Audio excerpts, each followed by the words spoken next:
The scars that you can't see are the hardest to heal. And the anime that resonates with Akpol is Topeka, the Original Sin. This anime shocked me. I'll be so real with you. I did not expect to see what I saw. It's a raw anime which covers trauma, abuse, and the cycle of pain that many of us experience. And it's such a impactful anime because it shows you everything. It doesn't shy away from showing you certain things that I can't mention here, but it does show you the different traumas and the different viewpoints of what trauma comes to and the side effects of trauma, and that many of us don't understand and think children don't really necessarily go through trauma, but it highlights different types of traumas from abuse, manipulation, and the psychological manipulations that parents do, and also the burden that parents pass on to you as a child that we will never that we may not have understand, and that we do need to understand to be able to pass through and to break the endless cycle of this trauma. And in this video I'll be breaking down the characters and the struggles of these characters and their traumas, and trying to explain the complicated dynamics of abuse, neglect, and how we all deal with different traumas. So what is Topeka, the Original Sin about? It's about an alien named Topeka who comes to Earth on one simple goal, which is to spread happiness. But the thing is with Topeka, he doesn't understand how humans work.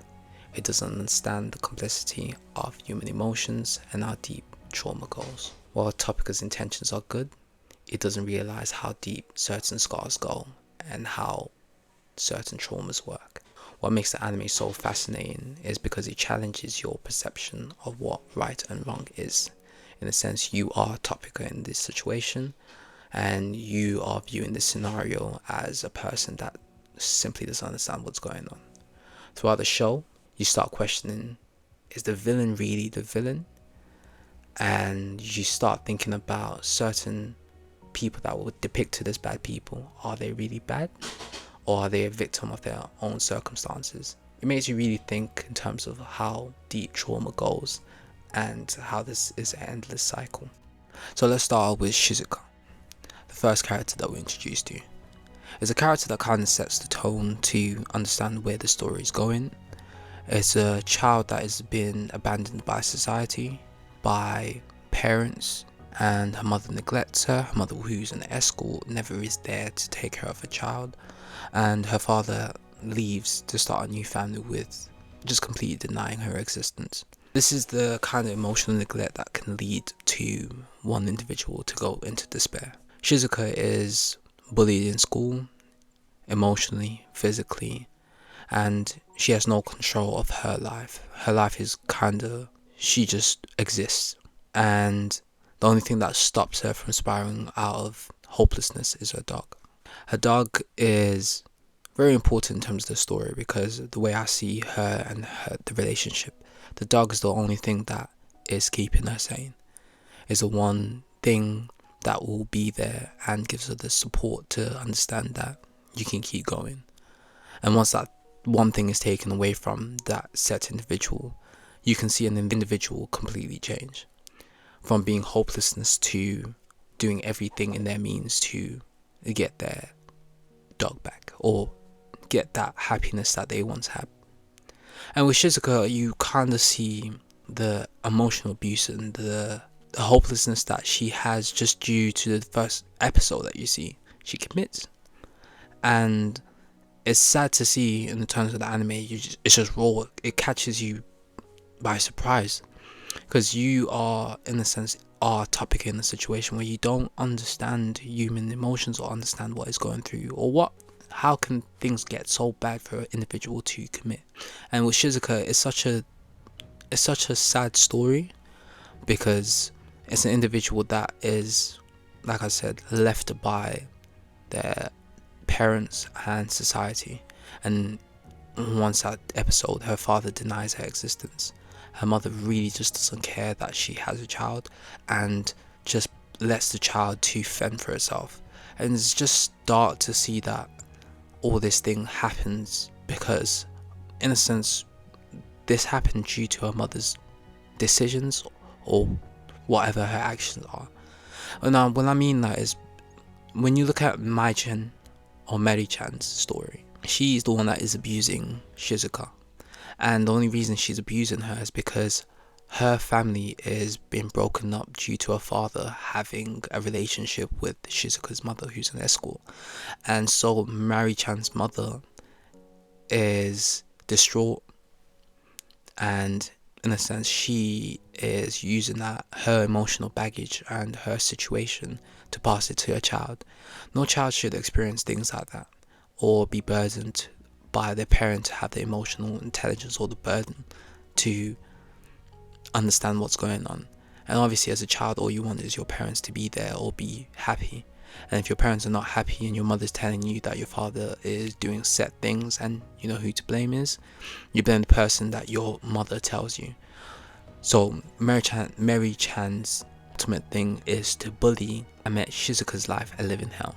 And the reason she does this is because she blames Shizuka's mother, and she can't get to Shizuka, so she will get to the closest thing, which is her.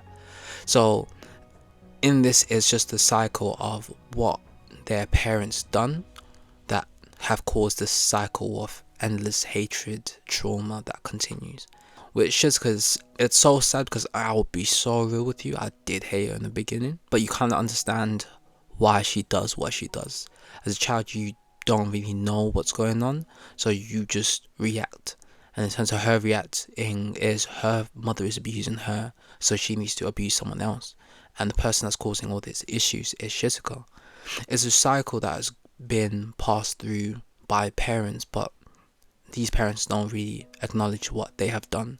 They refuse to take accountability for what they have created, and the cycle that can ultimately lead to one committing and one blaming someone for something that is out of their control. And you get to see this in terms of when Mary-chan ultimately is killed. But in the situation, this is why I say with Topeka, he does understand what is going on, because this ultimately saved Shizuka. However, it didn't, because it puts her on a spiral of not understanding what is right or wrong. And Topeka himself doesn't understand what is right or wrong. Ultimately, he made the decision to kill for Shizuka, but is it right to kill someone? It really makes you think in terms of what is really going on and the effects that happen and what is right or wrong in terms of situations like this. So with Mary-chan's story, it is quite deep, and Topeka gets to experience it, the abuse that she experienced. The one thing that she had was happy, and that was taken away from her, so she tries to take it away from Shizuka. It's an endless cycle that continues, and that shapes individuals to become who they will become. And through all this, it's a cycle that endlessly leads to heartbreak, pain, and individuals going straight to despair. Another story, another viewpoint that I would like to put is Azuma. Azuma is a very interesting character because his relationship or his trauma is kind of reflects relationships that you may have with siblings. I'm from an African background, so we have competitions, or we have not competitions, but you and your siblings are meant to compete in the sense to be the best you can be.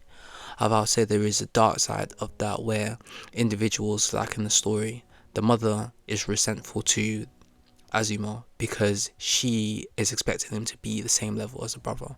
So she withheld praise and support for him unless he achieves 100%.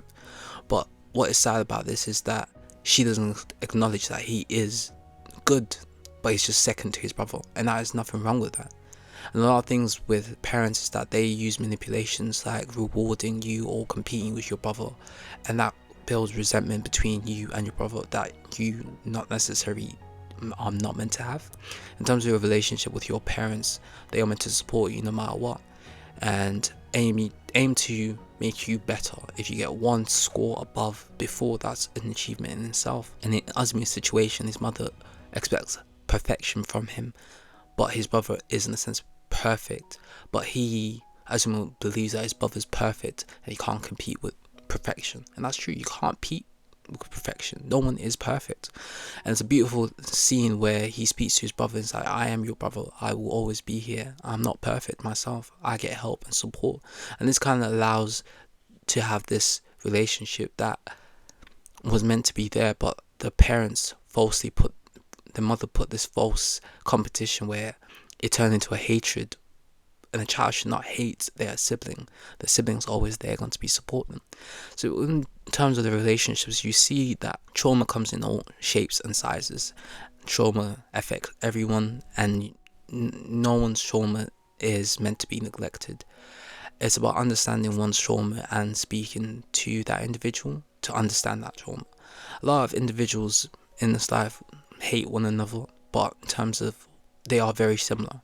A lot of people that, I'll say in terms of situations, for example, in hood situations, a lot of people that are in gangs and in these situations are similar background, grew up in the same situation, but their outlet is to, for example, commit crime or do certain things to hurt one another. The nicest way to put it, not even the nicest way, the truth is hurt people, and that's the truth. And in this show, it does depict and show the effects of trauma and how hurt people. However, the cycle is created by your parents and by the people that are meant to be your teachers. It highlights and shows the issues that we have in society where trauma, in a sense, we are expected to have a quick fix. However, with trauma, there is no quick fix. And this show depicts that, to show that there is no quick fix to make someone instantly happy. It's about understanding what they're going through and being there. It shows that at the end of the day, there isn't a quick fix. However, as long as you can be there and support, you don't even need to have all the answers. If you can spend a couple hours or whatever, just listen to someone explain what they're going through, that can do a lot, because a lot of people with trauma and a lot of things going in life don't really have people to speak to, and they hold all these emotions together, and in a sense they are going in life with so much emotions that they have to let go, but they don't have anyone to pay attention or listen to them or care about what they're going through. At the end of the day, we don't all have the answers. However, we can always be there for one another, even if you don't have all the answers. It's about literally being there for an individual to help and support, to listen. That's all might be needed, just to be there and listen. And I think the show just depicts that very well, to show that things are so complicated. Not everyone's situation is the same. Trauma is different and comes in all different shapes and sizes. Parents do play a major factor in how children interact and how they end up being in the future. It's about shaping the future to be better than us. An important thing that we need to do as people is start listening to one another and also just being there. A lot of us expect to have all the answers, but we truly don't. And I think the thing you can learn from this video or learn from this anime is that just being there for someone for whatever they're going through, even if you don't have the answers, is enough. There's no quick fix for trauma.